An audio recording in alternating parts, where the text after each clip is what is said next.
Yeah, but yeah, with that, that's enough for tackle time. Alrighty. So then I guess it's big boy topic then. So, Yes. alrighty. So Warriors Orochi 4 Ultimate, as stated prior, is sort of a not a remaster or remake or anything like that, but it's more like a updated version of the game, usually with an extra story mode, which this one did have, and some. This one has a few new characters. Warriors Orochi 3 did the same thing, and that one they got like there was Warriors Orochi 3 Hyper, and then we got Warriors Orochi 3 Ultimate. This one we skipped Hyper, we went right up to um, Ultimate, and I do have notes, so I'm gonna try to streamline it as best I can. Took me kind of a while to play through it, especially given how long the uh,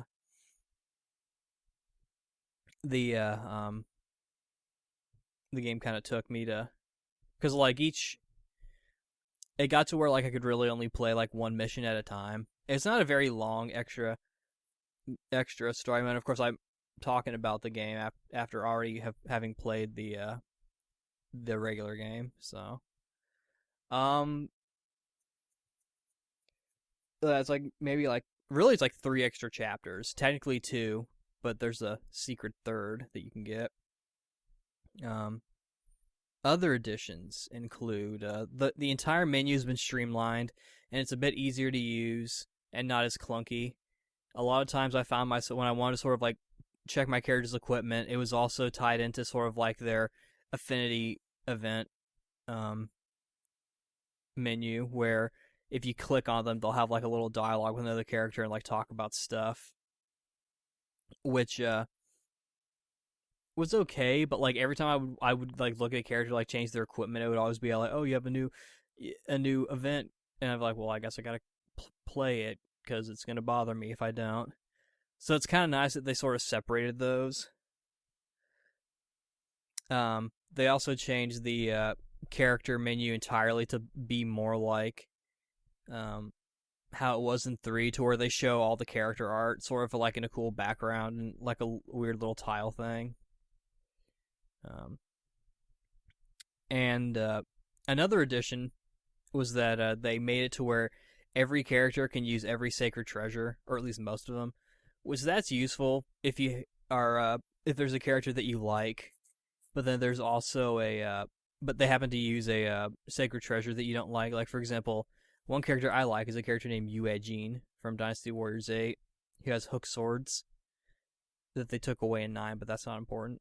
Um, he had like this like weird like bow and arrow foot thing for a sacred treasure, and it wasn't really fun to use. But in this one, if I want to give him a different one, I can do that. I didn't because I kept my same team of Yukimura Sanada, Jaho Dun, and Sun Quan. So Sun Quan was still sort of like Loki the MVP because he was the fastest attacker and also seemed to do the most damage. It was kind of hard to tell. Yukimura was the highest level because I used him the most. I got him to like I think 94. Um, but yeah, other than that, there's not too much that's new. There's a few new music tracks. They're pretty good. But script wise,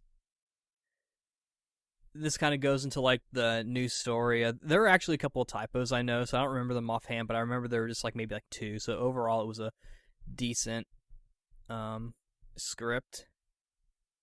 But yeah, so I guess I'll kind of interchange into the story now.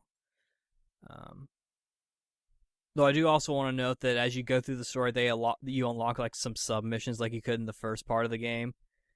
And I say first part because if you obviously it's like a second part. If you had the first game, Wars of Orochi 4, you can get the ultimate stuff as like DLC for like $40, which is what I did. It doesn't like change like the icon or on like your at least on your PS4.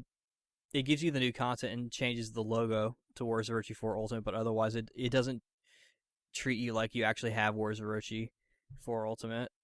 So it's more like, or like, I don't know, like when you look in the PS4 and you're looking at your list of games, it'll still say Wars Orochi 4 with Zhao Yun and Yukimura kind of going at each other in their deity forms. But anyway, um, but the submissions that you unlock, they don't give you too many, overall. But like they're all like, what was this character doing during this part where you didn't see? Like they actually gave you one for the chapter 2 of the regular game, which is interesting. Where it's like Dodgy looking for the Ouroboros bracelets before she started doing or she was doing it for Orochi, and then there was another one where Zhong Hui is trying to like give information to the good guys while he's working for the bad guys, being like a double agent kind of thing.